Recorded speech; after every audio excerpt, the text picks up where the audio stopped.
You heard off the top, Andrew Callahan and Doug Kyde. That was the Patch Interference podcast. They had a big write-up in the Herald this weekend. A lot of Patriots buzz. Ooh, they were ripping the top off it this weekend, weren't they? They really were. They were. And so I'll start with this. They had names. They named names for some of the top free agents the Patriots are going to be in on, Keefe. We can go a lot of different ways with this, but we'll start with this. You tell me what you think of it. Okay. Patriots top free agents, according to the Boston Herald, Andrew Callahan and Doug Kyde. Ravens left tackle Ronnie Stanley. Love it. Eagles defensive tackle Milton Williams. Okay. 49ers quarterback Travarius Ward. Buccaneers wide receiver Chris Godwin are among the Patriots' top targets, according to sources. Though members of the organization are doubtful Godwin will actually leave Tampa Bay. I like the first and the last name a lot. I mean, I wouldn't be mad with any of those guys. You know, they need talent across the board. There's pretty much every position. We've discussed this all the time. Besides quarterback, if you add somebody who's good, great. They'll probably play. They'll probably start right away for your team. The left tackle is obviously of the utmost importance, as is wide receiver. So those are two names before we get into the trades, before we get into obviously the draft picks and everything else.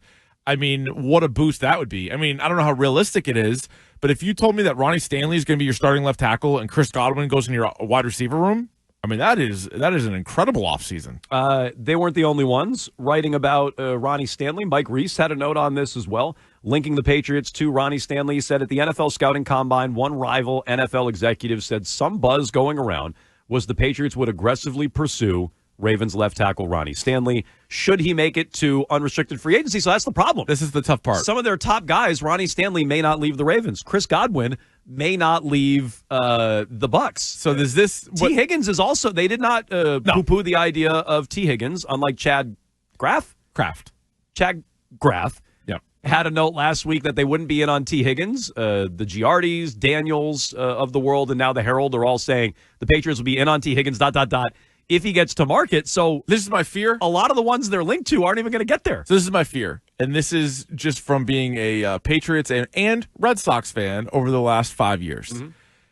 Are they saying they're in on Stanley and Godwin because that's what the fans want to hear? Probably. Just like the Red Sox were in on Soto? Yeah, maybe. Now, I don't want to pile on the Red Sox because the Red Sox ended up taking that disappointment and that sort of like fake interest, and then they turned it into a really healthy offseason, and I'm excited about the season. So it doesn't mean the Patriots are just lying to us, and then they're going to go like, well, guys, we wanted Stanley and Godwin, but they didn't move. It's like, all right, well, find some guys who are going to move teams then.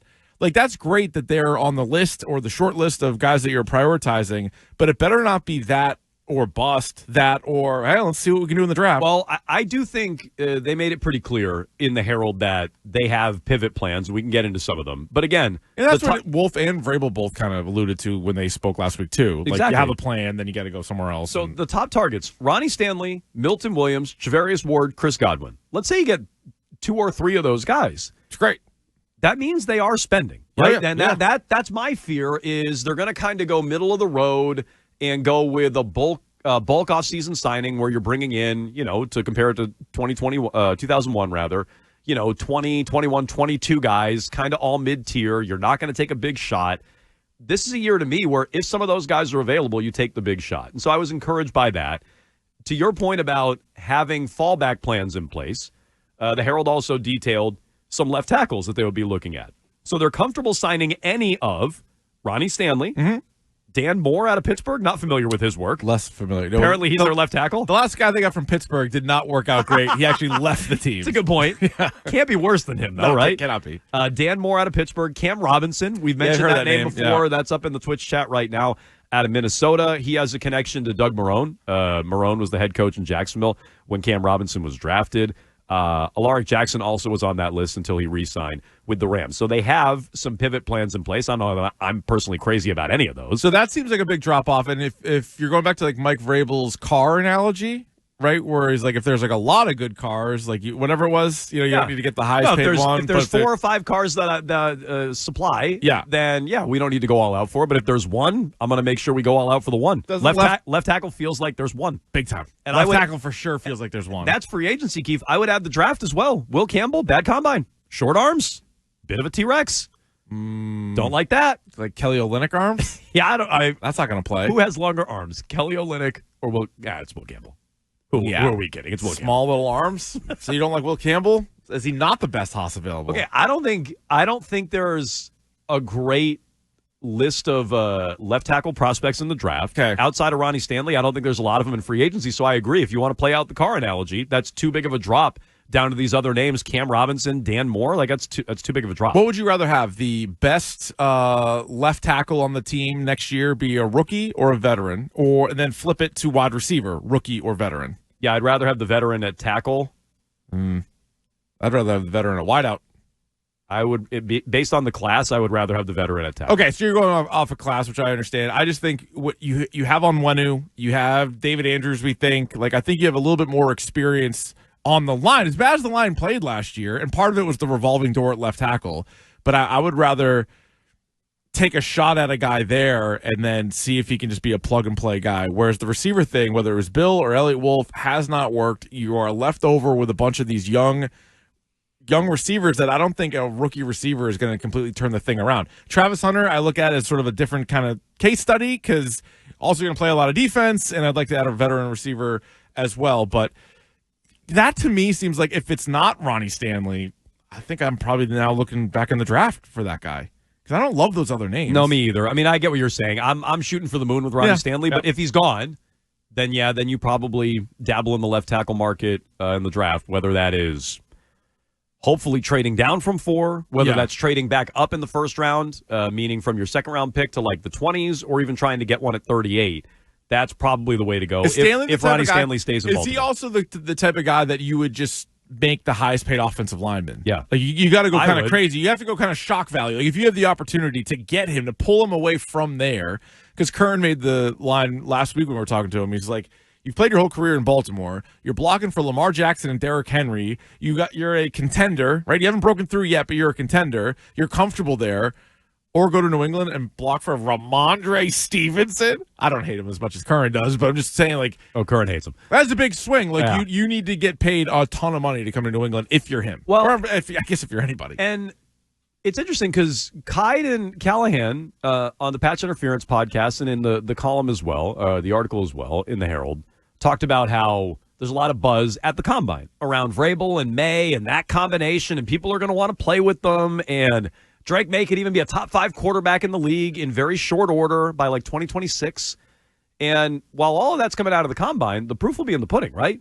Either you're getting Ronnie Stanley or you're kind of, I don't want to say dumpster diving, but you're taking a step down to the Cam Robinsons of the world. So are you landing these big ticket free agents? Are you spending money or are you not? That's going to say a lot about the Vrabel-May combination. They have the money, so it's going to say a lot about either Kraft's ability to spend, willingness to spend, or those two and whether or not people want to come play with them. I think they will if Kraft's willing to spend the money. I believe the Herald. I think they will want to come play with those guys. Yeah, I think it's night and day difference this year compared to last year at this time, right? So it's year one of Gerard Mayo, and then what are you doing at quarterback versus Drake May and Mike Vrabel? Like, that is a much more competent duo at the most important positions on the team.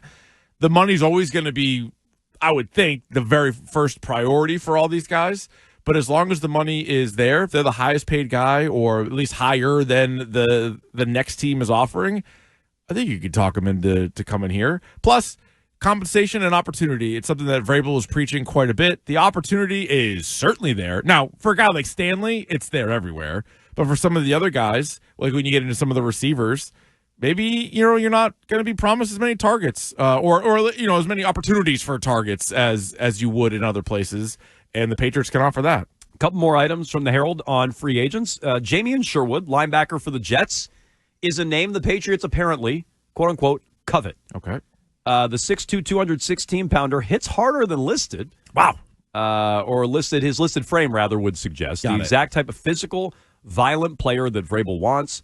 The Patriots are working to infuse more speed into their defensive front, which would feature smaller, faster players under Vrabel and new D coordinator Terrell Williams, compared to most of their defense of the past 2 decades. That's refreshing, by the way. I mean, put the name to the side. Jamie Sherwood, not a household name. But that to me is refreshing and feels like you're stepping forward into the modern NFL, which was my criticism of Bill. Oftentimes I'm like, Bill's still two-gapping like he has, Lawrence Taylor on his defense. And I feel like this feels like a step forward. Smaller, faster. It might be why Devon Godchau's allowed to seek a trade, why Christian Barmore may not be a system fit.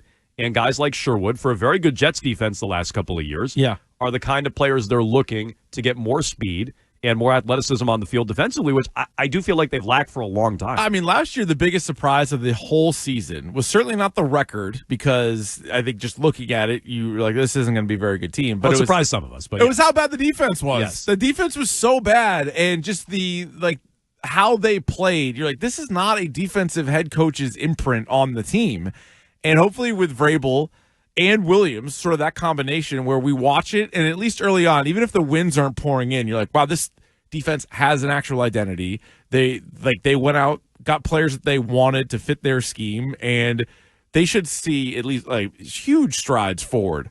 Right? Like, obviously it's got to come with players, but even the players that they have that they decide to keep need to fit into what they want to do. And I mean, they should improve, I would think, just showing up with guys like Mike Vrabel and Terrell Williams. So the Herald also had a list of players that the Patriots would likely not be in on. Okay. Wouldn't draw interest. And some of them are on defense. The biggest name, I think, is on defense.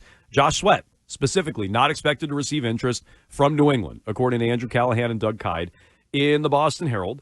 Other names on that list, Amari Cooper, Steph Diggs, Khalil Mack. Were named as players not expected to draw interest from the New England Patriots. Sweat's annoying to me. The other names I'm actually okay with. Yeah, I was going to say, the other names I'm fine with. Amari Cooper, for sure. After watching him go to Buffalo and just be non-existent, no thanks on Cooper. I think Diggs is way past his prime. Plus, it hasn't really gone great the last couple of years in each spot. So I don't think you need to introduce that to this room. He's coming back from an injury. Yeah, right. Which, to me, I saw people talking about this in the Twitch chat earlier. I'm more willing to roll the dice on Godwin coming back from an injury because he's younger than someone like Stephon Diggs. Yeah. So Josh Sweat, I mean, again, these guys clearly have a plan for what they want to do defensively. I would think there'd be room for a guy like Josh Sweat, but maybe not.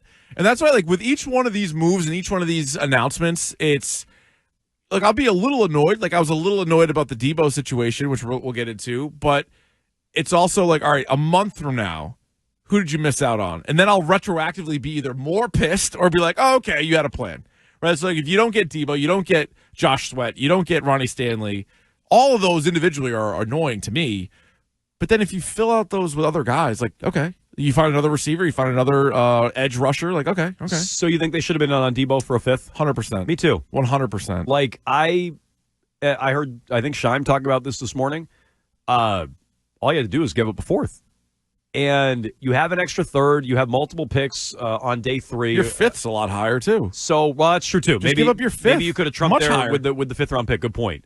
But I would have been okay going a little higher for Debo. I think I'm higher on him than you are. You are, and I'd still take him for that.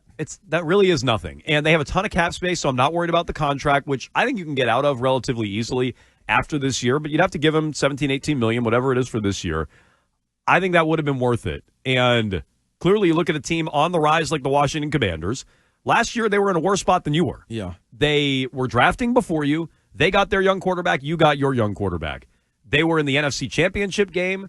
They spent a little bit in free agency. They drafted much better than you did. And now they're beating you to the punch on a guy like Debo Samuel. Just the measuring stick game against Washington, I don't like that.